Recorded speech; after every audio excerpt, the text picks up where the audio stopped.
Welcome back to our course explainer. Today, in episode 7, we're taking a step back from the immediate geometry of our phase landscape to ask a profoundly important mathematical question. We need to know if our candidate point can be genuinely protected. We're stepping beyond the basics to ask what actually gives a system the ability to truly endure. To see why this matters, let's quickly remember exactly where we stand in our mathematical progression. In episode 5, we derived the shift, finding that initial candidate minimum. Then, in episode 6, we tested its survival under renormalization loop flow, essentially asking if the point could act as an attractor across different scales. Both of those steps were absolutely essential, but they bring us right to today's crucial fourth level, topological protection and lattice pinning. We have to figure out if our mathematical candidate can hold its ground in a physically demanding environment. Let's start by looking at the limits of stability to understand why local and RG stability might still not be enough. So there is a vital conceptual gap here between having local curvature and having genuine robustness. Local curvature, along with RG flow, tells us how the system responds to nearby microscopic perturbations, and it shows us scale-dependent persistence. But if we rely solely on those features, we're leaving a pretty big vulnerability open. The system is still subject to drift and noise-driven rearrangement.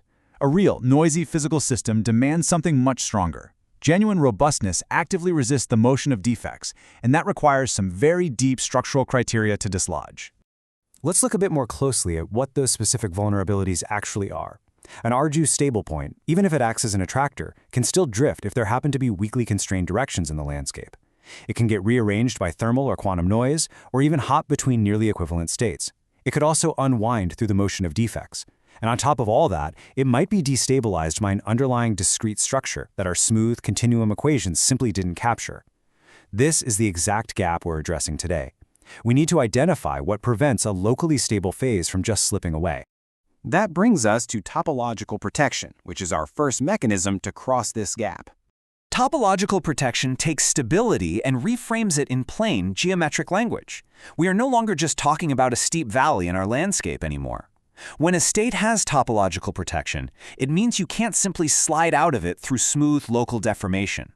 To remove the state or to change the phase entirely, the system is physically forced to cross a fundamental structural barrier, a discontinuity or a defect core. This kind of protection isn't merely energetic, it's geometric, and it's absolute. To really picture this distinction, imagine pressing a small dimple into a flat rubber sheet. That represents your local minimum. If you stretch the rubber, that dimple just vanishes completely under smooth deformation. But now, imagine a topologically protected state as a physical knot tied into that same rubber sheet. You can stretch it, twist it, pull it with continuous force, but the knot remains. Topologically protected states resist because they are inherently tied to a deeper global invariant. This anchors the system in a way that local curvature simply cannot provide. Moving forward, let's explore lattice and orbifold pinning to see how discrete geometry builds on this. If our phase landscape isn't a perfectly smooth continuum, but instead interacts with a discrete lattice or some orbifold-like background, an entirely new set of rules applies. Lattice pinning is the anchoring of preferred phase locations within that discrete environment. Any motion away from these preferred points is actively resisted by a geometric mismatch with the underlying background structure. Notice how this pinning is fundamentally stronger than simple local curvature. Curvature just gives you a slope. Pinning, on the other hand, acts like teeth on a gear snapping firmly into place. It depends entirely on the geometric mismatch with the discrete lattice. When we use smooth continuum approximations, we often accidentally erase this discrete background, which means we easily underestimate how powerfully the phase is actually anchored. Pinning ensures that the background geometry actively fights against any smooth, continuous drift. Now we must ask how we go about securing the candidate phase and how this conceptually pays off. This perfectly pulls our entire mathematical journey into focus across 3 distinct levels of stability. Down at the base level, we have the local minimum, which relies on curvature. If our roughly 255-degree candidate phase stops there, it's just a fragile, isolated mathematical result. Stepping up, we have the RG stable level, governed by scale flow. This makes our candidate dynamically stronger so it survives coarse graining. But finally, we reach the protected or pinned level, utilizing topology and lattice structure. If our candidate phase makes it to this top tier, the impact is immense. It transforms from a mere selected number into a resilient physical feature that is incredibly hard to dislodge. Let's briefly define the scope of our current analysis to keep our boundaries clear.